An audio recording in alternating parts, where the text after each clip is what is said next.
Gracias, no, con 10 dólares. Habla con mi manager.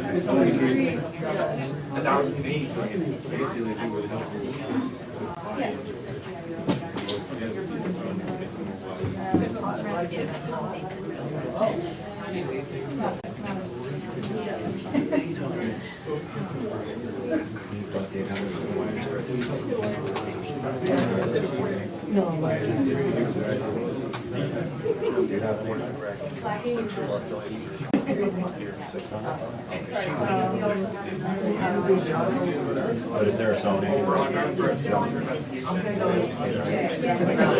Yeah, basically, I think it's that's what I Photos after we signed their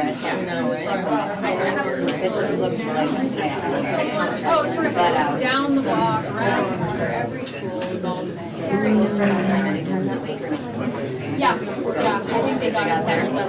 Yeah, okay, so the first day was a total nightmare. Second day, we kind of had a show.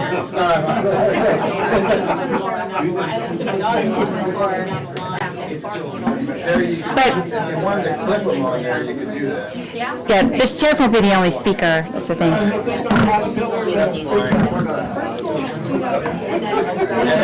Really? Count to 10. 1, 2, 3, 4, 5, 6, Don't talk right into it. 7, 8, 9, 10.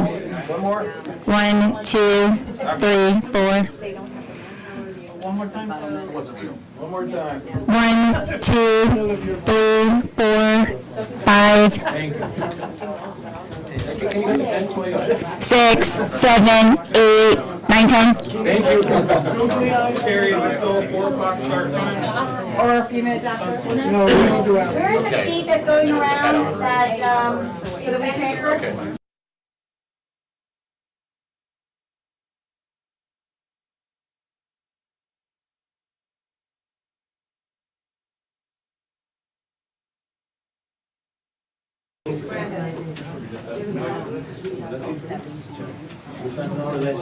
It's going to be 10 minutes later or? No, maybe just a few minutes later. Yeah. I'll try to get you the 2-minute one. 2 minutes warning. 2 minutes. Pero, bye. 2 minutes. I'm late.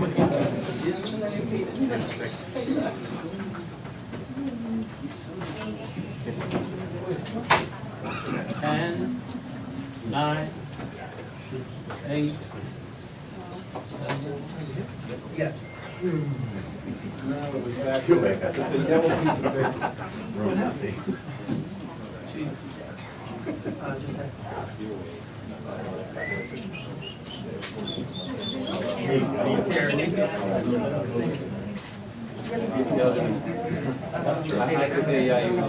All thank you.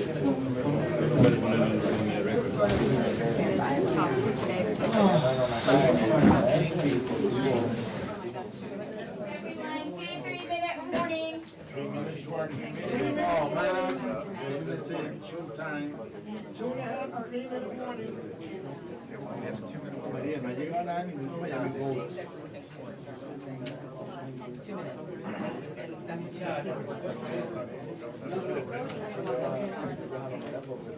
Who has the transfer paper? Yes, please. Sorry, do you need the paper?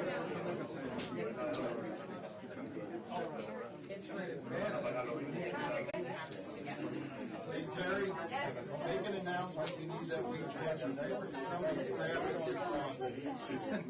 People still need to sign for one. Okay, yeah, we've got 2-minute warning.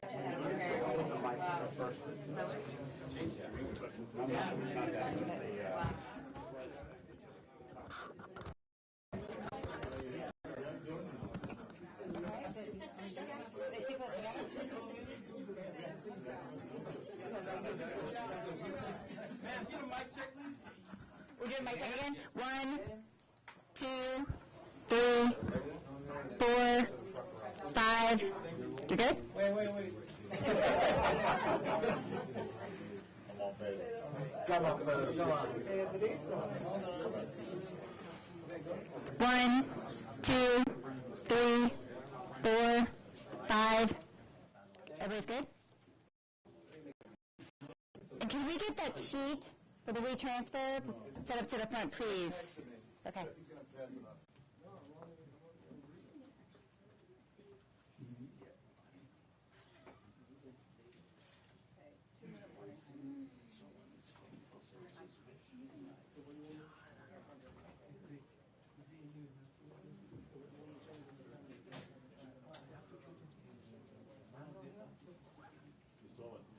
Hey, look serious because you're gonna be my please.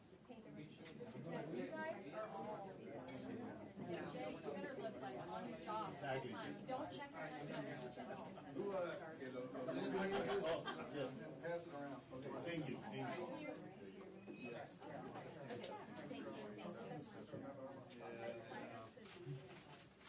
That thing doesn't tilt down because you got too much of the ceiling. No, I mean that. Yeah, well, it's, yeah, the ceiling, ceiling's worse. Now we get a little more head and less ceiling. Or unless you can, you know what? Tilt it down, and then you zoom in. Yeah. It's because it looks bad to see the ceiling. Anyway, it landed in the group. It landed? Okay. Thank you. How come I don't know?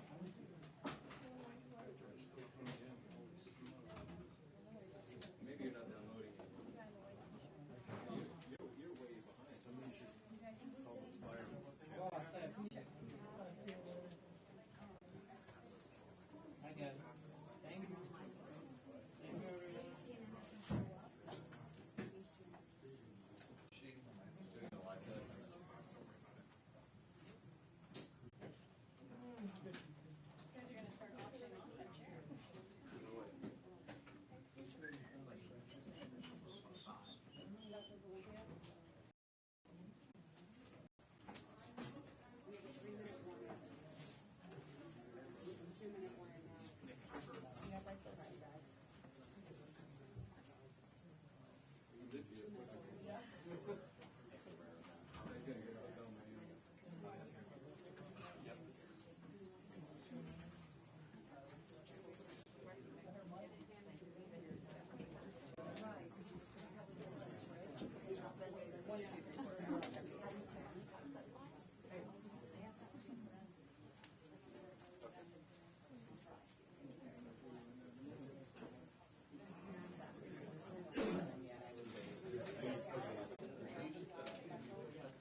Right over introspective period following the assassination attempt. It calls for unity. This we saw at the Republican National Convention. Now the president is just angry. We see it in his social media posts. He's heard the one or two interviews that he has given thus far.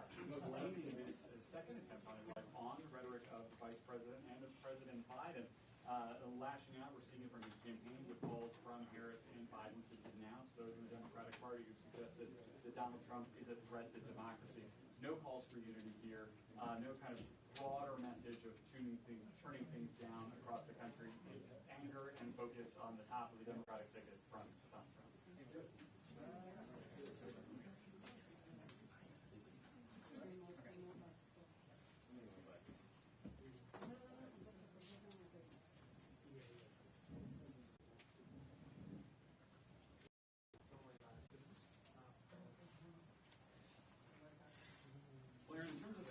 official published schedule, the answer is no. The campaign's been very clear that Donald Trump's going to continue with his campaign events this week. He's got a town hall in Michigan tomorrow. He's at events tonight at Mar-a-Lago that has nothing to do with the campaign. He's launching a new crypto program just for his own personal brand. All of that is the show must go on. But what changes might be being made to the security posture around some of these events, or how things like the rest of the former president's schedule, like a golf outing, which is typically treated as what we call an OTR movement, a lot less of the physical security preparations, the security screenings, a smaller package of Secret Service and other officials traveling around. And if those changes are being made, we don't know about them yet, and we may not ever be told about them. The Secret Service may simply decide to make those changes unilaterally and quietly.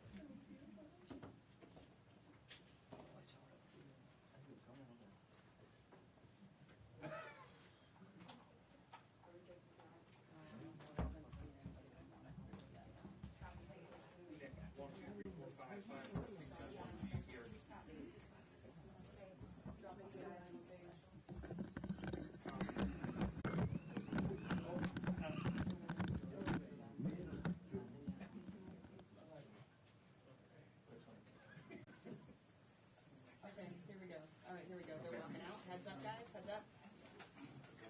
Yep. They're walking in. 6, 7, 8, 9, 10, which we are getting underway. Heads up, so you're not going to hear from me for a while. Space yourself like one on one side, one on the other, one on one side of the flag, and one on the other. Okay, now.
I thought there was going to be some room in here. If I'd have known that, we'd have gone to a bigger area.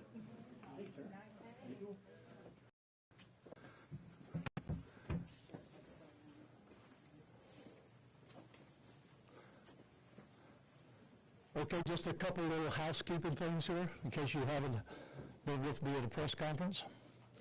We, meaning the gentlemen that are up here, which is the U.S. Attorney, FBI, Secret Service, we're going to give you everything that we have. We're going to give you the latest updates. We're going to tell you what's going on with the investigation, everything. And we're only going to do a limited amount of questions. So make them good, right? Don't get into what if and all this. Get legitimate questions. We got it? Yes, sir. Okay, everybody ready? Yes, sir. Okay. We're here today to give an update on the investigation in regards to the incident at Trump International. With me is the U.S. Attorney, the FBI, and the Secret Service.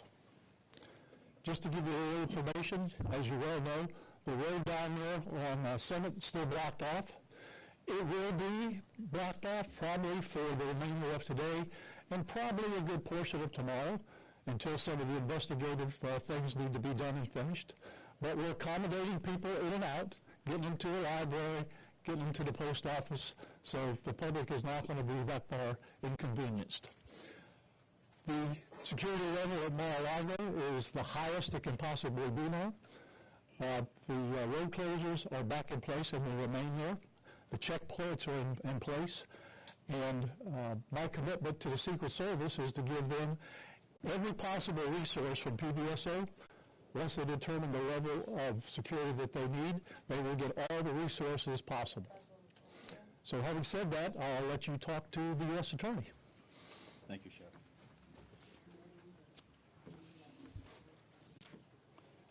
Good afternoon. Thank you for joining us today. My name is Mackenzie LaPointe. I'm the United States Attorney for the Southern District of Florida. I want to start by expressing my deep gratitude to Sheriff Rick Bradshaw of Palm Beach County Sheriff's Office for hosting today's press conference and for his department's assistance with this matter. I'm truly grateful for your leadership, sir. I'm also pleased to be joined by our partners in federal law enforcement from the FBI and the United States Secret Service, and also from ATF. Joining us today for comments and announcements are Special Agent in Charge Jeffrey B. Veltri of the FBI Miami Field Office, and Acting Director of the U.S. Secret Service, Ron Rowe. I want to also thank the men and women in law enforcement who have been working around the clock in the initial phase of this ongoing investigation. Our partners include federal and local authorities who effectuated the apprehension of the defendant and have aided in ensuring federal charges were filed against him this morning. We're here to announce that Ryan Wesley Routh, 58 years old, of Hawaii, has been charged by a criminal complaint in the Southern District of Florida with firearms offenses related to an incident which occurred yesterday at Trump International Golf Course right here in West Palm Beach. Routh was charged federally with possession of a firearm by a convicted felon and possession and receipt of a firearm with an obliterated serial number. He had his initial appearance today before Magistrate Judge Ryan McCabe in the federal courthouse in West Palm Beach. According to the allegations in the complaint, a U.S. Secret Service agent walking the golf course perimeter saw what appeared to be a rifle poking out of the tree line. After the agent fired a service weapon in the direction of the rifle, a witness saw a man later identified as Routh fleeing the area in the tree line. Routh was later apprehended by officers from the Martin County Sheriff's Office in coordination with the Palm Beach County Sheriff's Office. The complaint alleges that in the area of the tree line from which Routh fled, agents found a digital camera, a backpack, a loaded SKS-style rifle with a scope, and a black plastic bag containing food. The serial number on the rifle with a scope and a black plastic bag containing food. The serial number on the rifle was obliterated. According to the complaint, Routh was convicted of felonies in North Carolina in December 2002 and March 2010, and therefore was prohibited from possessing a firearm. The FBI is leading this investigation, this ongoing investigation. As the Attorney General stated earlier today, the FBI is continuing its investigation of this incident as an assassination attempt upon the former president. The investigation remains at its early stages. The entire Justice Department, including the FBI, the United States Attorney's Office for the Southern District of Florida, and the National Security Division are coordinating closely with our law enforcement partners to fully investigate and prosecute this matter. The charges we're announcing reflect the strong collaboration of the agencies represented here. The U.S. Attorney's Office, the Department of Justice, would be unable to carry forth our mission without the invaluable assistance of our federal, state, and local law enforcement partners. I would like to thank the Bureau of Alcohol, Tobacco, Firearms, and Explosives, and we have Chris Robinson here, Special Agent in Charge, and your Secret Service for the invaluable assistance they are providing, they have been providing. I would also like to recognize the Palm Beach County and Martin County Sheriff's Offices for apprehending the defendant. Again, without the local authorities to assist in those things, it would be literally impossible to accomplish the things we're able to accomplish on the federal side. I want to personally express my gratitude to the attorneys with the U.S. Attorney's Office for the Southern District of Florida and the Counterterrorism Section of the Justice Department's National Security Division for their nonstop work over the last 24 to 30 hours. Together, we will continue to work tirelessly to ensure accountability and the pursuit of justice. At this time, I will invite FBI's Special Agent in Charge, Jeff Veltri, to the podium. After Special Agent in Charge Veltri completes his remark, Acting Director of the U.S. Secret Service, Ron Rowe, will provide remarks before we open the floor for a few questions. On our end, given that this is a pending matter before the court, and the investigation is ongoing, all comments will be limited. Thank you very much. Jeff.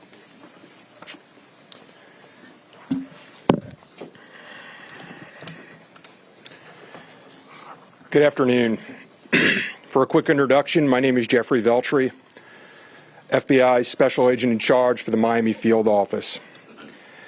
The FBI immediately responded to the scene here in West Palm Beach, Florida, and we are investigating this matter as an apparent assassination attempt of former President Trump.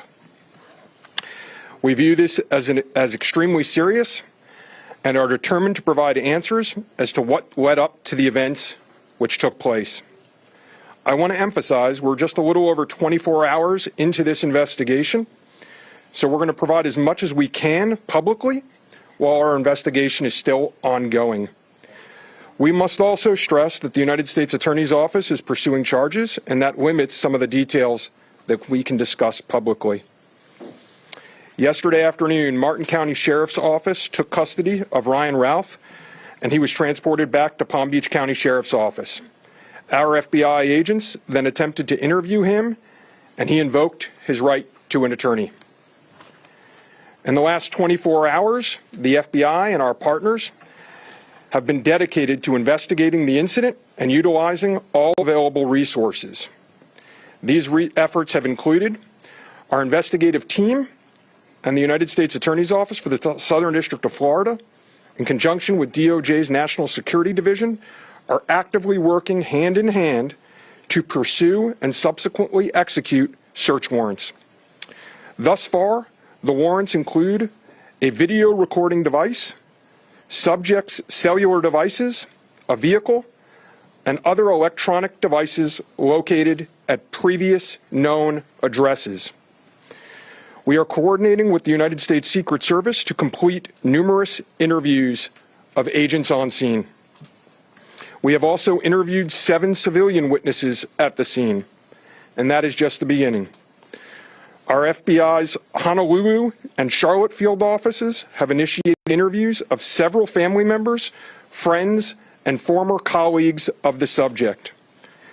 FBI has deployed several specialty teams and assets from FBI headquarters and our lab division in Quantico to include evidence and critical incident response personnel. The evidence response team is collecting and processing multiple evidentiary items.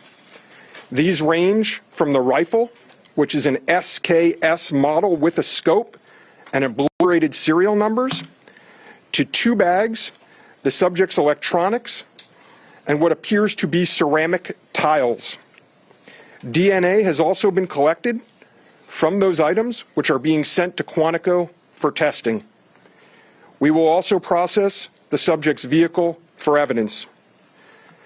The Cellular Analysis Survey Team, what we refer to as CAST, conducted thorough analysis of the subject's cellular device locations. The CAST analysis aligns with witnesses' account of the subject's presence at the scene both before and around the time of the incident on September 15th. More specifically, we're continuing to conduct analysis and will be compiling the subject's movements in the days and months leading up to September 15th. Cellular data shows that the subject was in the vicinity of the golf course roughly 12 hours before the engagement with the United States Secret Service.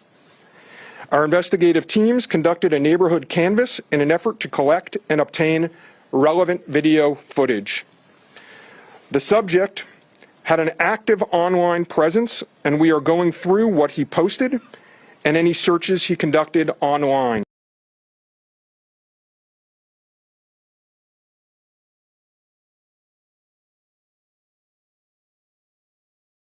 Request to companies for returns on the subject's phone and social media accounts.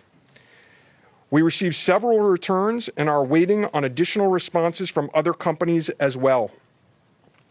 Our investigative team is completing analysis of the returns and actioning leads as needed, and we anticipate continuing until the FBI knows the full totality of the subject's social media presence. By way of his background, in 2002, as the United States Attorney mentioned, the subject was charged and convicted in North Carolina for possession of a weapon of mass destruction. Law enforcement checks also revealed that from 1997 to 2010, the subject had numerous felony charges for stolen goods. I can also share with you that he was the subject of a previously closed 2019 tip to the FBI where it was alleged he was a felon in possession of a firearm. In following up on the tip, the alleged complainant was interviewed and did not verify, I repeat, did not verify providing the initial information. The FBI passed that information to local law enforcement in Honolulu.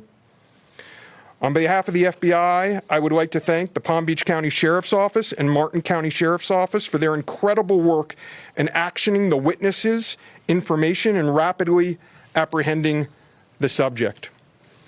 I would also like to thank the United States Secret Service, the United States Attorney's Office for the Southern District of Florida, the Department of Justice's National Security Division, the Bureau of Alcohol, Tobacco, Firearms, and Explosives, and our FBI field offices in both Honolulu and Charlotte, who have been conducting additional law enforcement activity related to the subject. Your continued partnerships have been invaluable. Oftentimes in law enforcement, we tell citizens to be vigilant and aware of their surroundings.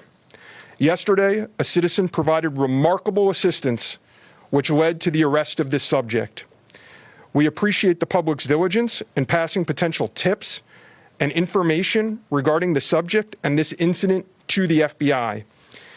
If you have any information, please call 1-800-CALL-FBI or go online to tips, that's tips.fbi.gov. With that, let me turn it over to the United States Secret Service Acting Director, Ron Rowe. Good afternoon, everybody. Yesterday afternoon, this country was reminded of the heightened and dynamic threat environment that the United States Secret Service and its protectees face on a daily basis. Immediately following the assassination attempt of former President Donald J. Trump on July 13th, the Secret Service moved to increase assets to an already enhanced security posture for the former president. In the days that followed, President Biden made it clear that he wanted the highest levels of protection for former President Trump and for Vice President Harris. The Secret Service moved to sustain increases in assets and the level of protection sought. And those things were in place yesterday. At approximately 1:30 p.m., former President Trump was playing golf during an off-the-record movement to the Trump International Golf Course. A Secret Service advance agent supporting the front edge of the agency's layered approach to protection encountered an individual attempting to secrete himself in the woodline. This happened, the alleged gunman was on the public side of the fence near the 6th green. A layered approach of security is integral to the Secret Service's protective methodologies, and it's also the key to our success. As former President Trump was moving through the 5th fairway across the course and out of sight of the 6th green, the agent, who was visually sweeping the area of the 6th green, saw the subject armed with what he perceived to be a rifle and immediately discharged his firearm.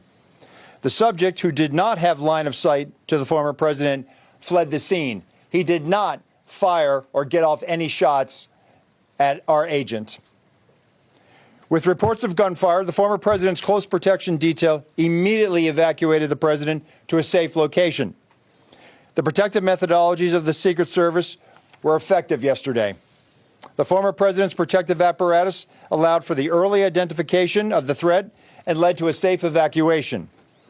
The increased assets directed by President Biden were in place yesterday. These included the counter-sniper team elements, counter-surveillance counter-surveillance agents on the exterior, counter-assault teams partnered with local tactical agents from the Palm Beach County Sheriff's Office, and counter-unmanned aerial system elements. All of these entities were present yesterday. And while all of these assets were in place, as I've said publicly, we must satisfy the basic requirements of the Secret Service's protective methodologies. In partnership with local law enforcement, we did just that. And the agent's hypervigilance and the detailed swift action was textbook. And I commend them and our partners for an exemplary response in keeping former President Trump safe. And I will tell you, having served in local law enforcement in Palm Beach County, I can state that I am tremendously impressed and appreciative for all of the efforts of the Palm Beach County Sheriff's Office and Sheriff Schneider with the Martin County Sheriff's Office. But what was critical to this was the quick reaction, the response, the hypervigilance of the men and women of the United States Secret Service, who since July 13th have been rising to meet an unprecedented and hyper-dynamic threat environment. And they are rising to this moment, and I could not be more proud of them and the way they have executed, not only yesterday, but what they're doing today and what they are doing tomorrow and what they will always do because it is their duty. Thank you. Okay. All right. Well, go slow here, folks. All right. Don't everybody do it at once. Ask who you want to answer the question, and then give the question. I have a question for you, Director. Is there any evidence to suggest that the suspect knew that Donald Trump would be on the golf course at that time? And was the golf course searched thoroughly before the former president's arrival? So at this time, it was an off-the-record movement, meaning it was not on the former president's official schedule. And what I go back to is the layered approach. The elements and the methodologies of the Secret Service. There was a front element. It did its job in sweeping ahead of the president. That's what identified this individual who was in that wood line. And the swift action of that agent doing his job, pushing out ahead, sweeping while the president was behind him several hundred yards and several holes away, out of sight from the gunman, did his job. And that was what alerted the detail, and the swift action is what triggered that. Was there any evidence to suggest that the suspect knew that Donald Trump was going to be on that golf course at that time? Based on what I know now, and it's an active investigation, I don't have any information on that. Director Rowe. Director Rowe. Harry Parker. How many times did your agents go around the perimeter and scope out the golf course during the 12 hours that this guy was holed up in the shrubbery? So this was an off-the-record movement. It wasn't a site that was on his scheduled, it wasn't part of his schedule. So there was no posting up of it because he wasn't supposed to have gone there in the first place. Director Rowe. Director, have you briefed former President Trump on your findings so far, and has his campaign asked for any changes in his security going forward after yesterday?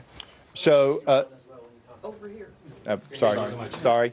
So I've had a conversation with the former president. We've explained and we've worked with the campaign. The president is aware that he has highest levels of protection that the Secret Service is providing him. No changes. No changes in specific reaction to what we saw yesterday. We constantly evaluate based on threat. And yesterday, what we show is that our agents and our protective methodologies, and there's a lot of tactical assets in place, things that have been put in place as a result of what happened 60 days ago, those elements are working, and that demonstrates the redundancies that we have. And so we constantly evaluate. We'll of course, look at this and see what lessons learned from it. But as of right now, we are constantly evaluating that threat. And if we need to ratchet up additionally, we will. Thank you. Yes, sir. Do we know when Routh arrived in Florida in general, when he arrived in Palm Beach, the area? That's a question probably for the FBI. If he's been at the golf course prior to this scoping it out. We're in the process of collecting a lot of evidence, and that will be part of that investigation to determine his whereabouts going back quite some time. Where he might have gotten it. That's part of the investigation as well. Again, that's going to be a little bit challenged until we're able to determine the serial number on that gun. So we're hopeful to be able to do that. We're still looking into that. The sheriff mentioned about the highest level of protection that they would lock down the golf course. Was that a miscommunication then, being that President Biden ordered the highest level of protection? Do you want to take this, Sheriff? No, go ahead. Okay. So here's the deal. When it comes to Secret Service protection, we provide the highest level. So, for example, yesterday, counter-assault team elements. I'm not going to go into the number of personnel that we have out there, but we have the highest levels from Secret Service. When we work with the Palm Beach County Sheriff's Office, like, for example, yesterday, during that emergency action response, We had their local tactical team assets partner with our local tactical team assets. We had their helicopter up in the air, providing us 360 and situational awareness of the overhead for if there were any potential threats coming at us. So what we did yesterday was exercise our emergency plan based on the number of tactical assets and the highest level of protection that we are providing. The sheriff and I have talked. Now, clearly, when you go down Southern Boulevard right now and you try to get over to Palm Beach and you see the robust presence that's existing outside of Mar-a-Lago, the heavy uniform presence, the additional assets of the Secret Service. And for those of you that were here in 2017, when the president was in office, when you look at that footprint now and you look at it today, there's not much difference there. There is heavy uniform presence out there. And again, what I go back to is yesterday was an off-the-record movement. Off the record. And the president wasn't even really supposed to go there. It was not on his official schedule. And so we put together a security plan, and that security plan worked. In terms of him being in the vicinity, Special Agent Daltrey, in terms of him being in the vicinity, based on his phone records, is there any evidence to show that Routh was in the vicinity in the area before Sunday? And when you say in the vicinity, does that mean right there at that spot in those bushes, or could it have been, down the street at a restaurant? It was in very close proximity to where he was spotted by the Secret Service. In terms of your first question, whether he was there earlier, our investigation is still looking to determine that. Whoa. We're going to do two more. You get one. All right? Only two more. You get one. Okay. We understand that the Secret Service has asked Congress for additional resources since the Butler rally. Have you received those resources yet? So thank you for that question. So we are working. Look, the Secret Service operates under a paradox of zero-fail mission, but also that we have done more with less for decades. And this goes back many decades, right? What I can tell you is that we have immediate needs right now, and we have great support, not only from President Biden, and you saw his public statement today, where he said that, he's going to direct his staff to make sure that the Secret Service has the resources it needs. We're having fantastic conversations with members of Congress. I've been up to the Hill last week. We are continuing to have those conversations, but the long and short of it is this. Coming out of Butler, I have ordered a paradigm shift. The Secret Service's protective methodologies work, and they are sound, and we saw that yesterday. But the way we are positioned right now in this dynamic threat environment, it has given me guidance to say, you know what, we need to look at what our protective methodology is. We need to get out of a reactive model and get to a readiness model. There could be another geopolitical event that could put the United States into a kinetic conflict or some other issue that may result in additional responsibilities and protectees of the United States Secret Service. And so we are working, we are making information available to all of our partners. And I just want to say that the commitment of Congress to the Secret Service throughout the years has been tremendous. And we will continue to work with them and Secretary Mayorkas, whose support in making sure that we're getting what we need has been phenomenal. He is one of our biggest champions and our advocate. And so we're having these conversations, and I feel confident that we will get what we need. We have immediate needs. We have future needs, too. I need to make sure that our counter snipers are the best trained counter snipers in the world, that they are exactly doing what we need them to do, and that they match counterparts in the military and Tier 1 forces. And right now, we are working with Congress to make sure that we get those for our training facility. We also have a necessary need to make sure that we're getting the personnel that we have. And that requires us to be able to have the funding to be able to hire more people. You can't just give me money and say, hey, we're going to make sure that everybody gets overtime. Because the men and women of the Secret Service right now, we are redlining them. And they are rising to this moment. And they are meeting the challenges right now. And if you look back at their body of work over the last 60 days, the Republican National Convention in Milwaukee, the Republican National Convention in Chicago, a visit of Prime Minister Netanyahu to Washington, D.C., and to West Palm Beach, which Palm Beach County Sheriff's Office supported. And then we go into the presidential debate in Philadelphia last week. And for those in the media that have been to a national special security event, if you saw the National Constitution Center last week, What you saw was pretty much a mini national special security event with the number of assets that were on that perimeter.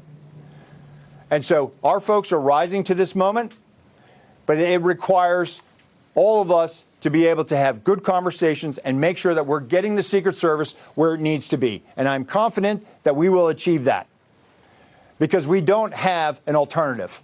Success, we have to have it every day. We cannot have failures.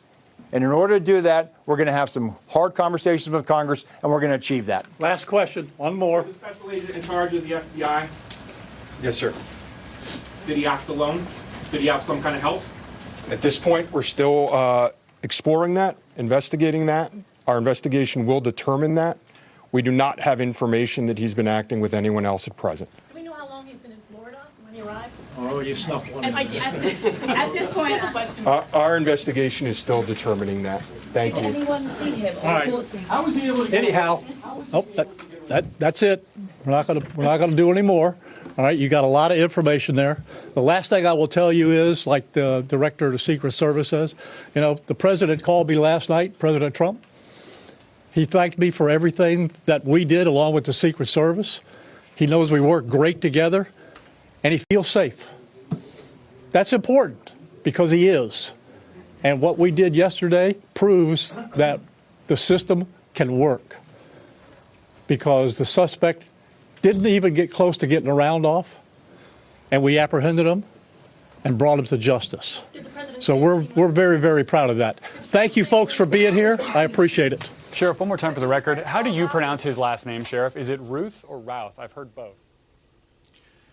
I say Routh. But all right, that news.